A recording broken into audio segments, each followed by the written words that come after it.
Bismillahirrahmanirrahim. Adik-adik sekalian, Assalamualaikum warahmatullahi wabarakatuh. Sebagaimana disampaikan Pak Febri, saya akan menyampaikan perkembangan dari pengusutan masalah IKTP. Untuk jelasnya mungkin saya baca aja yang sudah disiapkan.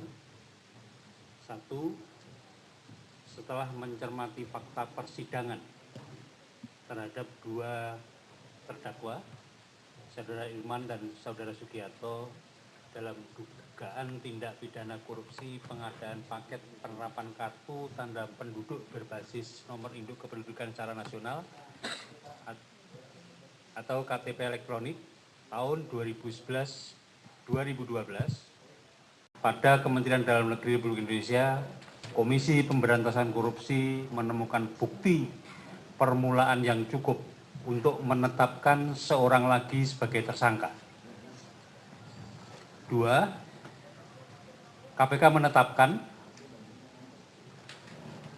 Saudara SN, anggota DPR RI periode 2009-2014 sebagai tersangka karena diduga dengan tujuan menguntungkan diri sendiri atau orang lain atau suatu korporasi menyalahgunakan kewenangan, kesempatan atau sarana yang ada padanya karena jabatan atau kedudukannya, sehingga diduga mengakibatkan kerugian keuangan negara, perekonomian negara sekurang-kurangnya 2,3 triliun rupiah dari nilai paket pengadaan sekitar 5,9 triliun dalam paket pengadaan penerapan KTP elektronik tahun 2011-2012 pada Kementerian Dalam Negeri.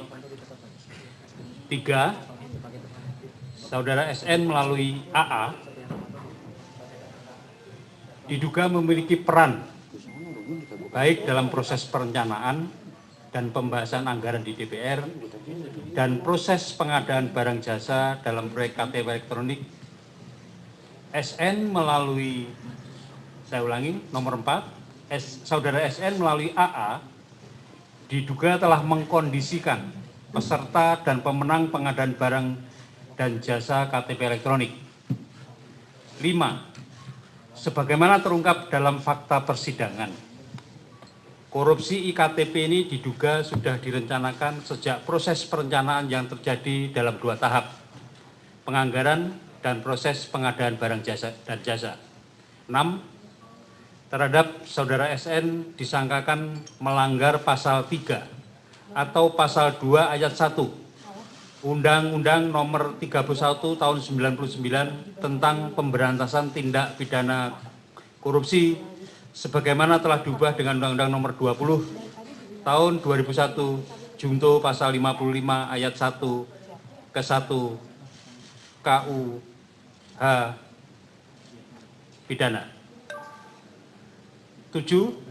Sebagaimana telah disampaikan ke publik sebelumnya, KPK menetapkan 3 orang tersangka, yaitu Saudara Irman, Direktur Jenderal Kependudukan dan Catatan Sipil Kemendagri, telah melalui proses persidangan. Kemudian B. Saudara Sugiarto, pejabat pembuat komitmen Direktur Jenderal Kependudukan dan Catatan Sipil Kemendagri, juga telah melalui proses persidangan. C. Saudara AA, sedang dalam proses penyidikan. 8. Selain itu KPK saat ini sedang menyidik 2 perkara lainnya yang terkait dengan KTP elektronik, yaitu A. Tersangka MSH, anggota DPR RI dalam kasus dugaan tindak pidana memberikan keterangan tidak benar, saat ini sedang diproses di persidangan.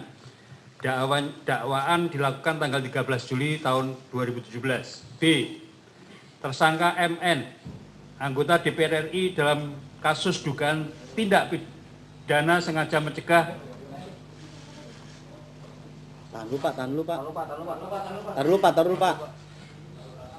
Sengaja mencegah, merintangi atau menggagalkan secara langsung atau tidak langsung penyidikan, pemeriksaan di sidang pengadilan perkara korupsi KTP elektronik. Dan nomor 9, indikasi kerugian keuangan negara dalam kasus ini yang telah dihitung oleh BPKP adalah sebesar 2,3 triliun yang disebabkan karena pembayaran lebih mahal dibandingkan harga yang wajar atau harga real dari barang-barang yang diperlukan dalam pelaksanaan proyek dengan uraian sebagai berikut. A. Total pembayaran kepada konsorsium PNRI sudah dilakukan sekitar 4,9 triliun untuk tanggal dari 21 Oktober 2019 sampai 30 Desember 2013.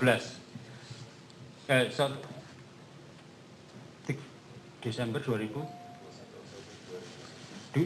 Oktober 2011 sampai dengan 30 Desember 2013, saya ulangi. Kemudian harga wajar atau real pelaksana proyek penerapan KTP berbasis NIK tersebut diperkirakan sejumlah 2,6 triliun. Poin 10, perlu saya sampaikan kembali, KPK akan terus bekerja keras dalam menangani kasus-kasus korupsi. Perkembangan penanganan perkara KTP elektronik akan kami sampaikan sebagai bentuk pertanggungjawaban KPK kepada seluruh rakyat Indonesia yang berkomitmen bersama-sama melakukan pemberantasan korupsi. Poin 11 yang terakhir, sekali lagi KPK berharap publik mengawal kerja KPK, termasuk penanganan perkara KTP elektronik ini, karena kami sadar masyarakat adalah pemilik KPK yang sesungguhnya. Demikian saya akhiri. Wassalamualaikum warahmatullahi wabarakatuh. Oke, terima kasih Pak Agus. Kita sesi tanya jawab ya Pak Saud ya. Teman-teman silakan jika ada pertanyaan terkait dengan kasus ini nanti akan dijawab lebih lanjut. 1, 2, 3. Silakan kalau masih ada yang ingin bertanya. Oke, 3 orang. Silakan Sabir dulu. Bismillahirrahmanirrahim. Assalamualaikum warahmatullahi wabarakatuh. Saya ingin menanyakan, sebelumnya saya ucapkan dulu terima kasih kepada KPK sudah menetapkan tersangka saudara SN atau Setia Novanto. Karena selama ini yang ditunggu publik salah satunya adalah yang bersangkutan. Pertanyaan saya begini Pak Agus, di fakta persidangan itu memang ada memo atau catatan pembagian uang yang sudah disita KPK dan ditunjukkan pada saat kesaksian Khairuman Harahap. Pada saat itu ada bagan yang disebutkan bahwa salah satu otak intelektual dari proyek iktp adalah Setia Novanto. Itu sampai di situ, yang kemudian di bagan tersebut yang juga disita KPK dan ditunjukkan di persidangan disebutkan Setia Novanto juga turut menikmati aliran uang. Tapi itu kemudian kontradiksi dengan beberapa kesaksian para saksi bahwa sejauh yang saya ikuti itu persidangan tidak ada yang menyebutkan bahwa ada yang mengantarkan uang untuk Setia Novanto. Kalau mengatur seperti disangkakan KPK, iya itu faktanya real dan jelas. Dan Setia Novanto kemudian membantah bahwa yang bersangkutan menerima uang. Nah, konstruksi pasal 2 ayat 1 atau pasal 3 itu adalah diri sendiri, orang lain, korporasi. Pertanyaan saya sederhana. Kalau memang ini menguntungkan orang lain dan korporasi, apakah KPK yakin bahwa Setia Novanto juga memperkaya diri sendiri? Fakta dan buktinya apa? Karena di persidangan tidak nampak sekali uang itu sampai ke tangan Setia Novanto. Kalau ke yang lain, iya. Itu yang pertama soal Setia Novanto. Yang kedua, ini soal bantahan yang selalu disampaikan Setia Novanto. Setia Novanto selalu menggunakan kesaksian Andi Narogong dan Johannes Lim kalau saya tidak salah yang bersaksi dari Singapura waktu itu, bahwa keduanya tidak saling kenal mengenal, tidak ada yang arahan dari Setia Novanto. KPK menggunakan kesaksian siapa dan keterangan siapa dan bukti apa untuk memastikan bahwa Setia Novanto itu benar-benar mengarahkan. Apakah dia Anggreni saja, atau Irman saja, Sugiharto saja, atau misalnya Winata Wira Utama yang direktur. Itu 2 pertanyaan. Yang ketiga dari saya adalah pansus sedang berjalan. Saya yakin tidak ada kaitan dengan pansus sebenarnya KPK menetapkan yang bersangkutan. Tetapi bagaimana KPK menyikapi soal makin besarnya upaya penyerangan pansus terhadap KPK pasca penetapan Setia Novanto sebagai tersangka. Apakah KPK memang sudah siap atau tidak? Ini kaitan dengan kasus hukumnya ya Pak. Tapi di luar itu ada 2 pertanyaan lain. Saya ingin bertanya begini, informasi yang saya terima ini cukup valid sebenarnya.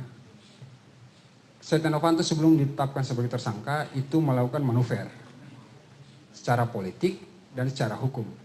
Manuver secara politik adalah mengucurkan uang ke anggota pansus dan beberapa fraksi untuk berusaha menyerang KPK ketika yang bersangkutan ditetapkan sebagai tersangka. Manuver yang kedua terkait dengan bidang hukum. Setia Novanto dan kroni-kroninya diduga atau diindikasikan melakukan intervensi kepada pihak Mahkamah Agung hingga ke PN Jakarta Selatan. Tujuannya adalah untuk supaya yang bersangkutan bisa lolos kalau naik ke pra peradilan. Jadi pertanyaan saya ada 5 Pak Agus dan Pak ini, yang bidang politik dan bidang hukum tolong dijawab. Karena ini sensitif dan saya ingin mengkonfirmasi, karena informasi sudah saya dapat sekitar 2 atau 3 minggu yang lalu. Bahkan Mahkamah Agung sudah menunjuk salah satu hakim yang selevel atau setara dengan Hakim Sarfin, mohon maaf saya sebutkan namanya, itu agar Setia Novanto dimenangkan dalam pra peradilan. Nah, saya ingin menanyakan, apakah 2 informasi manuver politik dan hukum tadi juga diterima oleh KPK? Kalau diterima oleh KPK, atau misalnya ada tim surveillance yang menemukan, apakah KPK siap mengantisipasi perlawanan politik dan perlawanan hukum di tingkatan pra peradilan hingga Mahkamah Agung? Terima kasih. Oke, terima kasih Sabir. Silakan. Terima kasih sebelumnya.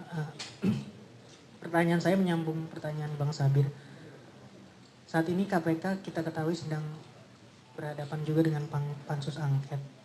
Nah, ketika menetapkan tersangka, akan ada potensi nantinya KPK dianggap melawan pansus. Nah, apa langkah KPK untuk menghadapi potensi itu? Terima kasih. Silakan Desa. Ya, pertanyaan pertama adalah mengapa pengumuman penetapan SN ini sangat lama? Maksudnya adalah sudah berjalan 3 bulan persidangan, 2 terdakwa awal, baru akhirnya KPK mengumumkan penetapan TSK ini. Apakah memang KPK membutuhkan dukungan vonis hakim terhadap 2 terdakwa sebelumnya, atau kenapa? Jadi kenapa pengumuman TSK SN ini lama seperti itu? Dan yang kedua, tadi seperti yang sudah disampaikan oleh penanya sebelumnya, dalam sidang-sidang 2 terdakwa ada orang-orang yang akhirnya menarik BAP mereka terkait dengan peran SN yang sudah disampaikan dalam dakwaan JPU. Bagaimana akhirnya KPK dapat firm dan yakin bahwa memang ada peran-peran SN di sini ketika ada penarikan BAP yang disampaikan di pengadilan terkait peran SN. Oke, terima kasih. Ada 3 orang, ada beberapa pertanyaan. Silakan Pak Agus untuk menjawab lebih lanjut. Terkait dengan pertanyaan Saudara Sabir, banyak yang terkait dengan materi pemeriksaan, dan materi ini mungkin sebaiknya memang tidak disampaikan di sini. Nanti kita akan gelar di pengadilan. Jadi supaya kemudian nanti pengadilannya berjalan dengan, kita akan membuka semua masalahnya atau bukti-buktinya di pengadilan. Jadi dan ini sama sekali tidak terkait dengan pansus yang sekarang bekerja. Dari sisi itu kami, kalau dengan pansus, sebagaimana saya ungkapkan berkali-kali di banyak kesempatan, satu-satunya cara KPK yang mempercepat kerjanya, meningkatkan performanya, supaya kemudian menunjukkan pada masyarakat bahwa kita tidak terpengaruh dengan itu. Nah, mengenai pertanyaan yang terkait dengan, walaupun ini enggak terkait hukum, apakah yang bersangkutan intervensi atau yang bersangkutan juga mempengaruhi proses di pengadilan, kami tidak akan berkomentar terhadap itu, ya. Apakah kami mempunyai data, mempunyai informasi, ya itu biar kami nanti yang mengatur langkah-langkah dan strateginya. Nah, terkait dengan tadi pertanyaan yang kedua juga masih terkait dengan pansus. Pasti kami membawa yang bersangkutan ke proses penyidikan ini bukan sesuatu yang serampangan, pasti kita mempunyai dua alat bukti yang kuat. Oleh karena itu, ya nanti proses berikutnya Anda ikuti aja di dalam proses di pengadilan. Kemudian pertanyaan terakhir terkait dengan ada yang menarik BAP, kemudian yaitu nanti kita sekali lagi adu bukti di pengadilan, karena dari sisi seperti yang proses terjadi kan sampai ada yang kita tersangkakan karena kesaksian palsu, kemudian nanti dalam persidangannya pasti kita juga akan membuka rekaman apabila diminta oleh pengadilan. Jadi semuanya nanti proses berikutnya kita serahkan pada proses pengadilan dan KPK akan membawa alat-alat bukti yang diperlukan di dalam proses itu untuk meyakinkan majelis hakim maupun masyarakat banyak bahwa kita berjalan pada track yang betul. Mungkin itu dari saya. Pak Saud mau ada tambahan?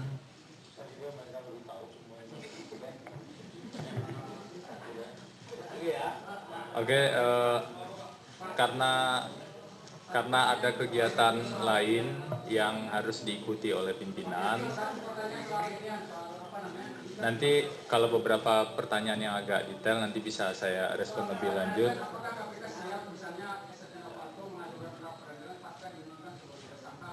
Ya kan tidak ada kata untuk menolak. Ya kan kalau itu bicara kita.